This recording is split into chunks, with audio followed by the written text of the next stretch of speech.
membangun infrastruktur seperti jalan raya, tempat ibadah, dan lain sebagainya. Dari pendapatan tadi, kita keluarkan untuk belanja infrastruktur, salah satu yang terbesarnya sebesar 417,4 triliun selama tahun 2021. APBN kita berikan untuk pendidikan seperti itu. Jadi pemerintah concern sekali dengan pendidikan. Jadi kita kasih 20% dari APBN kita sebesar 550 triliun itu khusus untuk pendidikan. Ini tadi yang kita bahas ya, dari kesehatan. Jadi salah satu pengeluaran tadi, salah satu belanja vaksin ini adalah bagian dari pengeluaran 169,7 triliun yang pemerintah salurkan untuk kesehatan. Yang itu kita salurkan dari APBN seperti itu. Dari pajak. Nah, untuk kalian tahu aja, dari pendapatan negara ini, pajak itu berkontribusi sekitar 80%. Gitu. Jadi, kenapa pajak itu sangat penting? Ya karena pendapatan negara ini itu yang terutama dari pajak. Gitu. Bayangkan kalau misal orang nggak ada yang mau bayar pajak. Nah, misalnya kayak kalian nih, kalian mau jajan somai. Nah, somai terus ya dari tadi ya. Misalnya kalian mau jajan cilok lah misalnya. Nah, tapi kalian nggak ada uang saku nih. Kalian nggak dapat uang saku dari orang tua kalian. Nah kan, kalian otomatis harus nahan laparnya kan. Kita kan nggak bisa jajan nih. Penerimaan negara bukan pajak. Atau misalnya adik-adik mau ke luar negeri nih, kan harus membuat paspor. Jadi biaya pembuatan paspor itu termasuk salah satu contoh dari PNBP juga seperti itu. Contoh lagi nih, misalnya kita bayar retribusi parkir. Nah, kan kalau misal kita ke satu tempat, kita parkir, kita bayar nih. Nah, parkir itu salah satu contoh PNBP. Jadi nanti uang parkir yang 2000 itu kan kalau dikumpulkan satu Indonesia itu bisa buat pembiayaan negara. Ada lagi hibah. Nah, hibah ini karena uang dikit, ya karena hibah ini pemberian, terutama yang pajak itu adalah pendapatan negara yang paling besar. Gitu. Jadi kita akan fokus ke pajaknya. 9,6 triliunnya itu murni dari pajak. Jadi besar sekali kontribusinya pajak seperti itu. Bisa disimpulkan ya, kalau pajak itu adalah tulang punggung penerimaan negara. Penting sekali keberadaan pajak ini bagi keberlangsungan negara Indonesia. Kalau misalnya diibaratkan ya, kalau misalnya kita sedang membangun jembatan tapi uangnya kurang karena tidak ada yang mau membayar pajak, jembatannya kan tidak akan nyambung ya. Kita tidak bisa lewat seperti itu. Daerahnya jadi terisolir. Nah, kalau warga negara taat membayar pajak, salah satunya itu tadi, infrastrukturnya jadi semakin baik. Ada jalan tol. Nah, realisasinya itu juga sama. Jadi sekitar 89% atau 1000 triliun.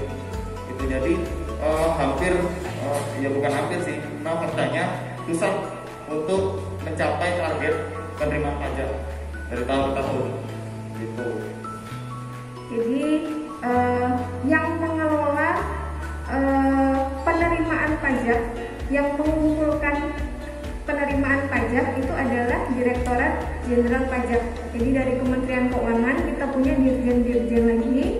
Nah, yang bertanggung jawab nih untuk dikasih beban penerimaan pajak itu adalah Direktorat Jenderal Pajak. Nah, salah satu unit kerjanya itu adalah Kantor Pelayanan Pajak Pratama Kota Bumi. Banyak wajib pajak yang belum sadar, kenapa sih saya harus membayar pajak? Kenapa sih pajak itu penting? Nah, seperti itu. Jadi karena tidak sadar akan manfaat pajak tadi, makanya mereka menjadi tidak patuh pajaknya, tidak mau membayar pajaknya. Sahabat Cikaryani dari 12 akuntansi 1. Sebagai anak SMA kan belum membayar pajak. Seperti yang dicontohkan kakak tadi, kita kan belanja di minimarket, Alfa atau Indomaret. Di situ kita belanja dan di struknya ada PPN. Nah itu kita sebagai SMA bayar pajaknya lewat situ. Ada lagi contohnya yang khusus sebagai pelajar, Bayar parkir tadi Kak. Terima kasih. Wassalamualaikum warahmatullahi wabarakatuh. Bangkitkan jiwa wirausaha. Jiwa wirausaha itu apa sih? Jadi intinya jiwa wirausaha itu kemandirian. Jadi jangan menang gengsi tapi kita beli produk seperti itu ya. Jadi kalau bisa usahakan menggunakan produk dalam negeri yang asli, itu akan membantu perekonomian Indonesia. Jadi kita beli, nanti uang pajaknya balik ke kita lagi. Ngapain kita harus coba-coba narkoba gitu. Terus jangan menyebarkan hoax itu, misalnya di grup-grup keluarga nih biasanya yang banyak ya kan. Nah misalnya SMK 2 ini mengadakan tawuran misalnya, padahal kan nggak ada, kan siswanya kan pinter-pinter. Nah itu jangan disebarkan juga gitu, jangan ikut disebarkan, jangan menyebarkan berita bohong, apalagi kita yang bikin. Nah jadi proyeksi 20-25 tahun ke depan, adik-adik akan menjadi tonggak utama nih supaya generasi-generasi ke depan itu lebih sadar pajak dan jadi lebih sadar untuk melakukan bela negara seperti itu. Negara Indonesia tidak perlu lagi utang ke Bank Dunia seperti itu, swadaya misalnya. Jadi kita usahakan itu bukan hanya mimpi seperti itu.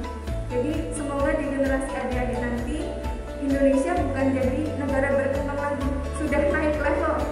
Jadi maju ya. Negara maju seperti itu. Ada saatnya kita membayar pajak ya. Nah, kan di situ kan kita juga harus punya kartu NPWP kan. Nah, itu syaratnya apa ya Pak? Dan pajak yang kita bayar itu kita harus bekerja dulu atau memang wajib bayar walaupun belum bekerja? Kan ada kewajiban untuk membayar pajak nih. Nah, salah satu syaratnya untuk membayar pajak itu kita punya kartu NPWP. Nah, kartu NPWP itu adalah identitas kita sebagai wajib pajak. Nah, syaratnya itu yang pertama minimal kita 18 tahun. Tapi udah punya NPWP nih, tapi saya belum bekerja. Nah, itu belum bayar pajak gitu. Tapi nanti ada kewajiban lagi. Bagaimanakah yang menjadi perusahaan pajak itu? Apakah ada keuntungan dan kerugian yang disebabkan kinerja perusahaan tersebut? Pengalamannya seperti itu. Jadi sejak lulus itu memang sudah tekan kontrak, surat pernyataan bersedia ditempatkan di mana saja di seluruh Indonesia. Ya. SMK? SMK 2? Bisa! Tepuk tangan. Banget ya Kak ya. Kalau yang mau kerja ada nggak kayak kerja? Wih, calon-calon pengusaha besar kita nih. Amin.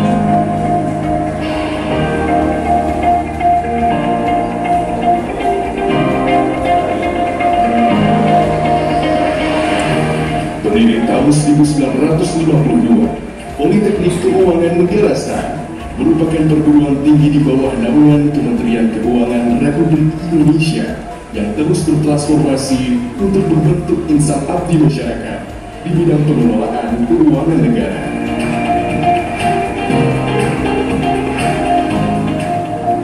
Berlokasi di Tangerang Selatan, Provinsi Banten, Politeknik Keuangan Negara STAN kini memiliki 3 program studi, yaitu D4 Akuntansi Sektor Publik, D4 Manajemen Keuangan Negara, serta D4 Manajemen Aset Publik. Selain itu, telah dicanangkan pula program studi untuk S2 dan S3 terapan, serta pelatihan bagi pegawai Kementerian Keuangan, kementerian lainnya, maupun pemerintah daerah mengenai pengelolaan keuangan negara. Selamat datang di Politeknik Keuangan Negara STAN, perguruan tinggi di bawah Kementerian Keuangan, perguruan tinggi yang siap untuk mendidik generasi milenial dan generasi terpancar dari tiap kegiatan kemahasiswaan di PKN STAN. mahasiswa PKN STAN adalah insan-insan yang unggul, profesional, dan berintegritas yang siap mengabdi di berbagai kementerian lembaga Republik Indonesia dan pemerintah daerah dari Sabang sampai Merauke. PKN STAN, PKN STAN, PKN STAN, PKN STAN, PKN STAN Republik Indonesia. Benar-benar teman-teman kalian itu se-Indonesia banget. Nah, karena dari pengalaman-pengalaman sebelumnya, makanya kita pengen kekompakannya itu lebih dapat lagi nih. Makanya diasramain dulu di tahun. Sebenarnya kalau tes dari tahun ke tahun itu agak beda ya teman-teman polanya. Misalnya ada yang tes kesehatan dulu, ada yang tes tulis dulu. Nah, itu sebenarnya cuman gambaran buat seleksinya aja. Tapi selebihnya biasanya setiap tahun itu urutan tesnya berbeda-beda. Kalau di 2018 zamannya aku sama Kak Rabia itu tes tulis dulu, baru tes CPNS ya, tes SKD ya. Kita cuma berharap berangan-angan tapi nggak ngapa-ngapain. Nah, pasti tentu sering-sering latihan soal. Aku juga kelas 12 pas masih baru tahu PKN STAN, aku banyak beli buku latihan, buku-buku SPMB aku beli, aku download di internet. Sekarang bahkan banyak banget dari tahun 2013 dan tahun sebelumnya itu banyak banget tes PKN STAN. Aku coba print, aku coba buat latihan, aku coba terus kerjain. Dan lama-lama aku jadi ada gambaran, oh ternyata tes PKN STAN itu kayak gini ya. Oh ternyata untuk masuk PKN STAN kira-kira gambarannya harus seperti ini ya. Nah kayak gitu teman-teman. Karena ketika teman-teman ingin berperang, ingin masuk ke medan perang, teman-teman tuh harus punya amunisi yang kuat banget.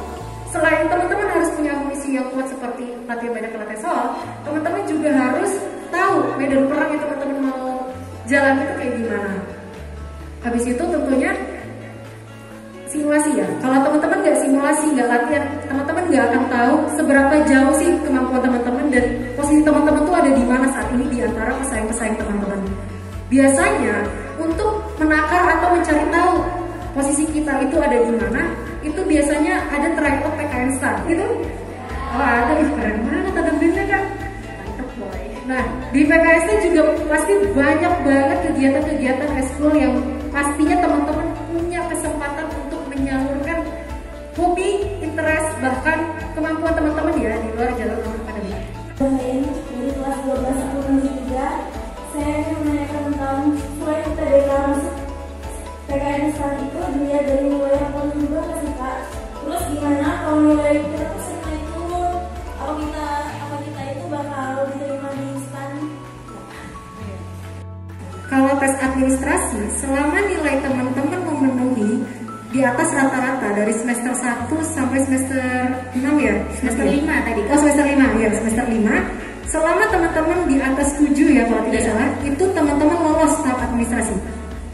Jadi tidak usah khawatir misalnya di semester 1 nih nilai 9 biasa masih ambis tingkat 1 gitu kan, kelas 1. Nah, tapi nanti misalnya lama-lama agak turun terus naik lagi. Nah, itu nggak usah khawatir karena Salah satu tes yang di STAN itu adalah kesehatan dan kebugaran. Benar, di tes kesehatan kebugaran kita itu diukur gitu, ditimbang berat badannya, tinggi badannya. Tapi itu tuh nggak jadi bahan yang utama banget ya. Gitu. Ya. Apalagi mau banget.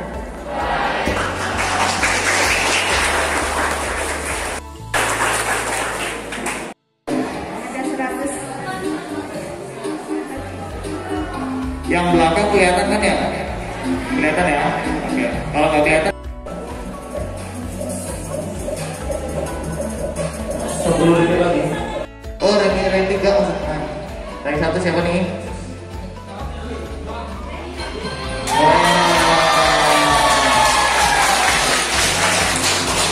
Mantap, Bella sama Ratna. Satu mendapatkan prestis 64 Sumber-sumber yang tadi telah disebutkan diantaranya sumber pendapatan dan negara itu dari pabean atau cukai, kemudian pendapatan yang terbesar dari pendapatan negara adalah dari pajak yang terbesar, kemudian dari PNBP, kemudian dari hibah.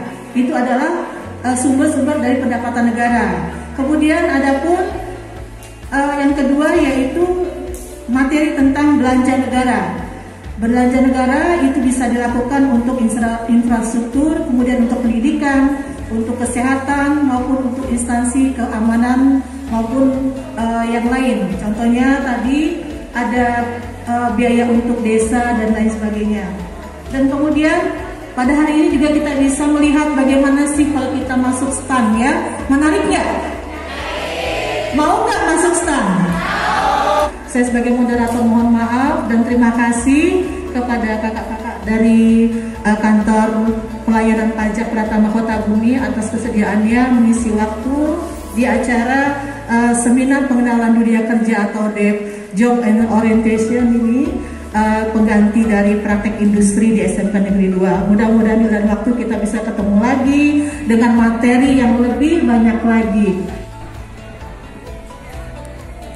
SMK bisa jangkauan. Assalamualaikum warahmatullahi wabarakatuh. Perkenalkan, nama saya Nispa Nurmania dari kelas 12 akuntansi 2, dan saya Endang Sulistiawati dari kelas 12 akuntansi 1, Dan saya Dea Rahmadini dari kelas 12 akuntansi 2. Pesan dan kesan saya di sini mendapatkan banyak ilmu yang bermanfaat dari kakak-kakaknya. Dan saya menjadi motivasi saya untuk kedepannya ketika saya terjun ke dalam dunia pekerjaan. Dan tentunya di sini sangat-sangat asik dan seru. SMK bisa, SMK hebat, SMKN 2 bisa hebat. 3